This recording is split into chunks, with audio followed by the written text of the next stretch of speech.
Halo guys, balik lagi di channel gue Henry GSVD. Kali ini gue akan nge-review lagi manhwa yang berjudul Magic Emperor Chapter 514, yang dimana di sini Go Jongfan udah mulai terdesak nih ya. Awal-awal terdesaknya Jongfan ya, meskipun berakhir menang. Nanti di sini para tetua datang untuk mencegah para tetua yang dari klan atau kekaisaran beast ya, monster itu tuh ya, para yang bisa menundukkan hewan lah ya, binatang. Kemungkinan nanti si tetua masih terdesak juga sih, maksudnya nggak bisa menahan si tiga tetua yang emang kekuatannya udah di ranah visi dewa ya. Katanya sih udah di ranah visi dewa apa gitu ya, gue lupa.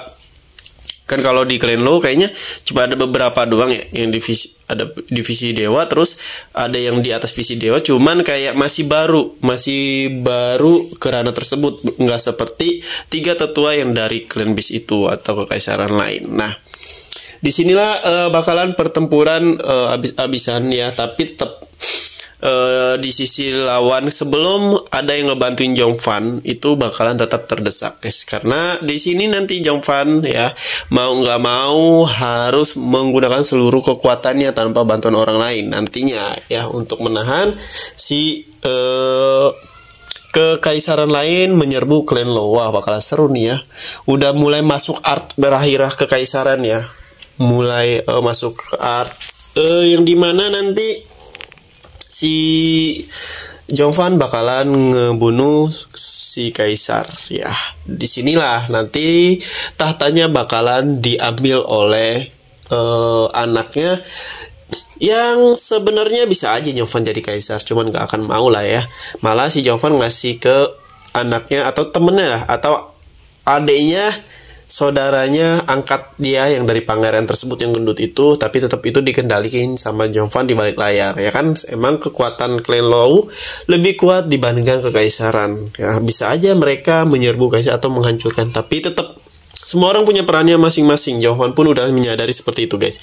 Nggak bisa semua orang bisa menjadi bisa menjadi lebih satu peran banyak ya. Seperti contohnya yang sekarang Jongfan ini emang niatnya kan nggak akan mau tinggal lama-lama di sini. Mau jadi kaisar pun dia bisa aja, tapi tetap misinya itu bukan ke tempat tujuannya di kekaisaran, tapi dia nanti bakalan lebih untuk pertama menemukan musuh-musuhnya yang lama, terus mengupdate kekuatannya lebih kuat dari sekarang ya. Jadi kemungkinan masih lama chapter-chapter ini pun kita masih sekitar 500-an. Wow, bisa-bisa sampai 1000 nih ngalahin si siapa ada tuh,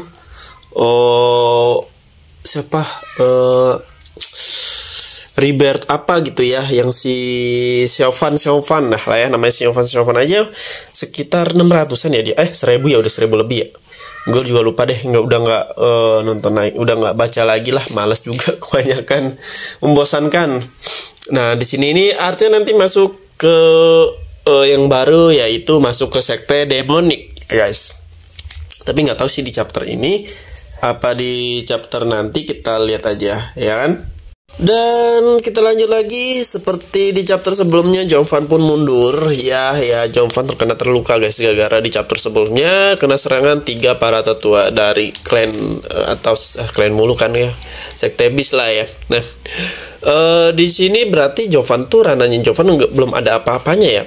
Buktinya Jongfan udah ngeluarin iblis api biru, terus sayap dia, terus kekuatan kilin, masih aja dia terluka guys. Untungnya dia bilang sendiri kan, menyadari bahwa kekuatan tetua ini nggak bisa dilawan sembarangan. Jongfan aja sekali diserang pun dia langsung terluka ya, bisa terluka. Berarti kekuatan di atas visi dewa ini sangat-sangat bahaya ya. Yang seharusnya pas Jongfan melawan naga Ewang itu tuh, yang chapter itu pun dia aja masih bisa kan, ibaratnya duel, masih saling serang-serangan lah ibaratnya. Meskipun pada akhirnya dia agak terdesak juga, tapi menang. Dia yakin, percaya diri bahwa si naga ini cuman bentuknya aja yang kuat, bodinya, ketahanannya, tapi tetap lemah gitu, masih bisa dibunuh. Tapi sayangnya si Jongfan ini sekali serang aja udah nggak bisa berkutik guys. Dan gue heran kenapa dia nggak pakai bentuk naga yang sesungguhnya ya. Apakah Jovan cuma acting doang? Kan dia kan licik juga ya terkadang. Makanya gue juga heran nih di sini kayak nggak percaya aja tiba-tiba Jovan diserang langsung terluka, terus dia langsung kabur. Seperti dia ada taktik baru di sini. Kita nggak tahu taktik apa ke depannya yang bakal dia keluarin. Karena gue juga masih ragu. Yang pertama seharusnya dia bisa ngerubah bentuknya jadi naga, ya kan? Bisa menahan pakai tubuh naganya dia, ya. Yang waktu itu naga golden ya, apa ya? Apa sih, berlian ya, naga berlian itu tuh yang tubuhnya kayak berlian yang nggak bisa mudah dihancurkan.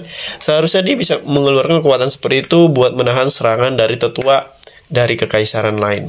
Nah, di sini tuh meragukan. Sepertinya dia udah mulai merencanakan hal licik lagi nih ya. Keseruan apa yang nanti di chapter-chapter berikutnya nih. Gue juga lagi tunggu-tunggu nih ya.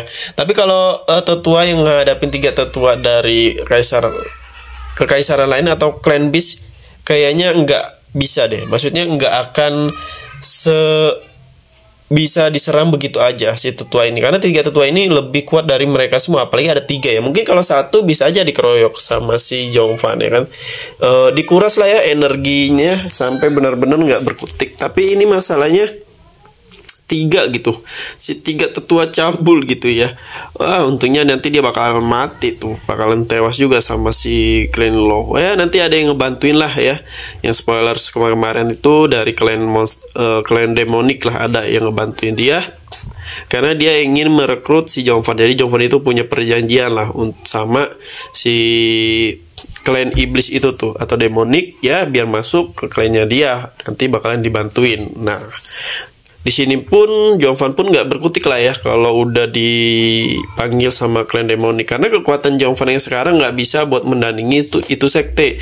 Jangankan Jovan, kekaisaran serta kekaisaran lain pun nggak berkutik guys di bawah ancaman mereka ya. Mereka aja bisa dikalahkan lah ya tetuanya. 3 tetua tersebut bisa dibunuh sama orang-orang dari sekte demonic. Tapi nggak tahu sih berapa orang yang bakal datang, entah itu 1 orang, 2 orang.